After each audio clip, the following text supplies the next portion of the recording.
जय श्री कृष्णा दोस्तों, कैसे हैं आप लोग? आज की वीडियो उन लोगों के लिए है जो टेरेस गार्डनिंग करना चाहते हैं और छोटी जगह में अमरूद का प्लांट लगाना चाहते हैं। एक ही प्रॉब्लम फेस करते हैं, या तो प्लांट बहुत बड़ा हो जाता है या फ्रूटिंग कंट्रोल में नहीं आती। तो आज की वीडियो आपके लिए है। ऐसी ही और गार्डनिंग वीडियोस देखने के लिए सब्सक्राइब कीजिए। चलिए आज का वीडियो शुरू करते हैं। लेकिन एक ही प्रॉब्लम लोगों को काफ़ी ज़्यादा फेस करनी पड़ती है। प्लांट अगर ज़्यादा बड़ा हो जाए तो फ्रूटिंग कंट्रोल में नहीं आती। बहुत से लोग सोचते हैं कि अमरूद का पेड़ ज़मीन के लिए होता है, लेकिन दोस्तों सही टेक्निक के साथ टेरेस गार्डनिंग करना और टेरेस पर फ्रूट प्लांट्स लगाना बिल्कुल पॉसिबल है। इस वीडियो में मैं आपको प्रैक्टिकल चीज़ सिखाऊंगा। हार्ड प्रूनिंग रियल में कैसे काम करती है, गमला चेंज करना क्यों ज़रूरी है। वीडियो एंड तक ज़रूर देखिए। प्रूनिंग के बाद की केयर कैसे डिसाइड करती है कि फ्रूट आएगा या सिर्फ पत्ते। अब हम लोग बात करेंगे कि थर्माकोल बॉक्स जो हमने पहले लगा रखे थे गुआवा में, उसको क्यों हटा दिया। सबसे पहले जब गार्डनिंग स्टार्ट की थी तब हमने इसको थर्माकोल बॉक्स में लगाया था, क्योंकि वो हल्का होता है और इनिशियली सही लगता है। मेरे प्लांट के साथ भी ऐसा ही यही हुआ था। प्लांट हेल्दी ग्रो कर रहा था, लेकिन जैसे जैसे प्लांट बड़ा होता गया, मिट्टी की क्वांटिटी और भी ज़्यादा होती गई। छत पर रखे हुए प्लांट के लिए सबसे बड़ा फैक्टर होता है वेट। ज़्यादा मिट्टी, ज़्यादा पानी होल्ड, और ज़्यादा पानी और ज़्यादा वेट इस स्टेज पर प्रॉब्लम से प्लांट की नहीं रहती, लेकिन स्लैब सेफ्टी इशू भी बन जाता है। इसलिए मैंने डिसाइड किया है कि थर्माकोल बॉक्स को हमने हटाकर एक पॉट में लगाया है गुआवा प्लांट को। अब हम लोग बात करेंगे कि मैंने बड़ा गमला क्यों चूज़ किया। बड़ा गमला गुआवा प्लांट के लिए क्यों लिया है, बाकी सारे प्लांट्स भी छोटे गमलों में ही लगे हैं। ये गार्डनर्स को काफ़ी ज़्यादा सवाल आता है कि जो फ्रूट प्लांट होते हैं ये बड़े गमले में क्यों लगते हैं, छोटे में क्यों नहीं। टेरेस गार्डनिंग में बैलेंस बहुत ज़रूरी होता है। बहुत छोटा गमला लेंगे तो रूट्स बाउंड हो जाएंगी, प्लांट स्ट्रेस में चला जाएगा। बहुत लोग गमला लेकर वेजिटेटिव ग्रोथ करेगा। बहुत बड़ा गमला जो रहता है वो प्लांट की सिर्फ वेजिटेटिव ग्रोथ करता है, हाइट बढ़ती है, ब्रांचेस बढ़ती है, लेकिन फ्रूटिंग डिले होती है। इसलिए मैंने मीडियम लार्ज गमला लिया है, जिसमें ड्रेनेज काफ़ी अच्छा है और रूट्स को लिमिटेड बट हेल्दी स्पेस मिलता है। इसी तरह से गमले के अंदर भी गुआवा को उगाया जा सकता है। अब हम लोग बात करने वाले हैं इसमें हार्ड प्रूनिंग की क्या ज़रूरत पड़ी। सबसे मेन टॉपिक आज का, टेरेस गार्डनिंग में प्रूनिंग से काफ़ी लोग डरते हैं, कहीं अगर प्लांट खराब हो गया तो। लेकिन सच ये है कि अमरूद जैसा प्लांट होता है, फ्रूट न्यू ग्रोथ पर ही आता है। उसमें उसमें जो पुरानी ब्रांचेस होती है उन पर फ्रूट्स नहीं आते। अगर आप भी ओल्ड लंबी ब्रांचेस को छोड़ देते हैं तो उन पर सिर्फ पत्ते ही आते रहेंगे, उन पर कभी भी फ्रूट्स नहीं आने वाले हैं। इसीलिए टाइम के साथ उनको रिमूव करना ज़रूरी है। अगर आपने नहीं हटाया तो फ्रूट बड्स कम बनती हैं, प्लांट में सिर्फ पत्तियां आती हैं, फ्रूट नहीं। हार्ड प्रूनिंग का मतलब ये नहीं कि प्लांट को डैमेज करना। इसका मतलब ये होता है कि उन ब्रांचेस को हटाना जो फ्यूचर में प्रोडक्शन नहीं देती है, जो फ्रूट्स नहीं दे पाएंगी आगे। इससे प्लांट बुशी होता है, साइड ब्रांचेस और भी ज़्यादा निकलती हैं और हाइट ऑटोमेटिकली कंट्रोल में आ जाती है इसकी। अब हम लोग बात करेंगे नॉन जो फ्रूटिंग ब्रांचेस होती है उनको पहचानना कैसे है। ये ब्रांचेस दिखती हेल्दी है, पत्ते भी हेल्दी होते हैं, लेकिन इनका काम सिर्फ फूड कंज्यूम करना होता है।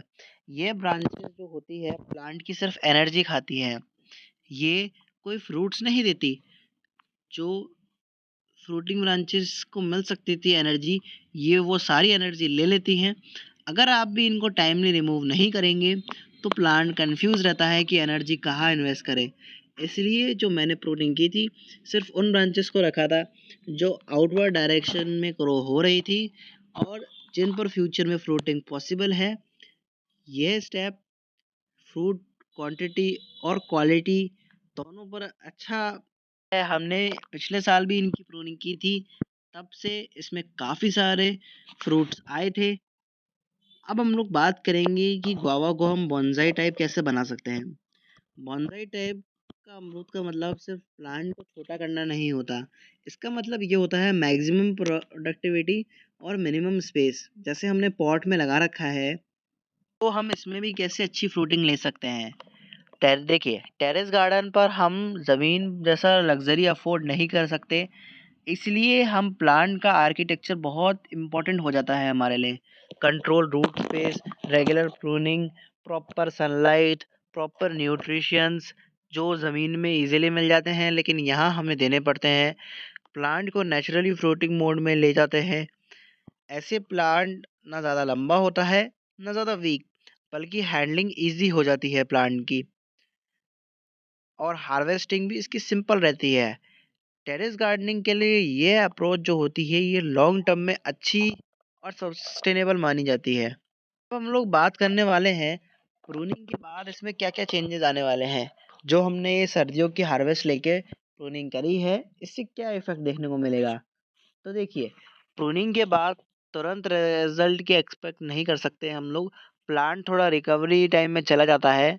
15 से 20 दिन के अंदर आप इसमें नोटिस कर पाएँगे कि जो हमने पुरानी ब्रांचेस काटी थी, उनके पास से नए शूट्स, ओल्ड कट्स पॉइंट्स निकल रहे हैं।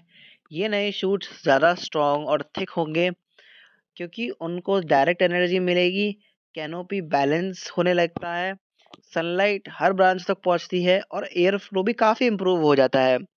इसी बैलेंस स्ट्रक्चर पर फ्यूचर में फ्लावर बर्ड्स डेवलप होते हैं, जो हेल्दी फ्रूटिंग का बेस बनाता है, और बाद में चल के हमारी जो फ्रूटिंग होगी प्लांट पे, वो काफ़ी अच्छी हो जाएगी।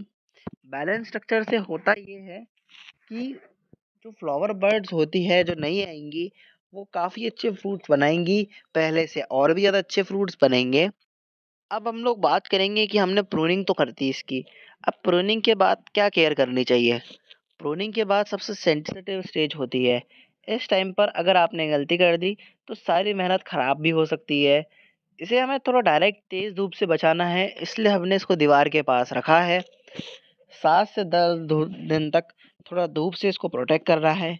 स्पेशली टेरेस पे अगर कंक्रीट हीट आती है आपकी, तो उससे काफ़ी ज़्यादा ख़राब हो सकता है।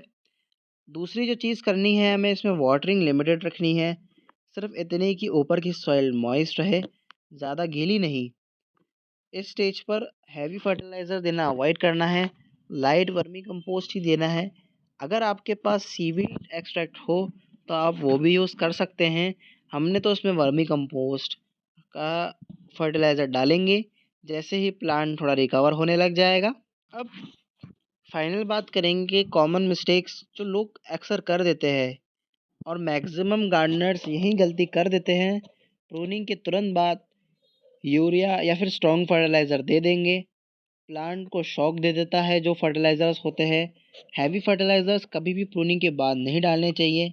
प्लांट को थोड़ा रिकवर होने का टाइम चाहिए होता है।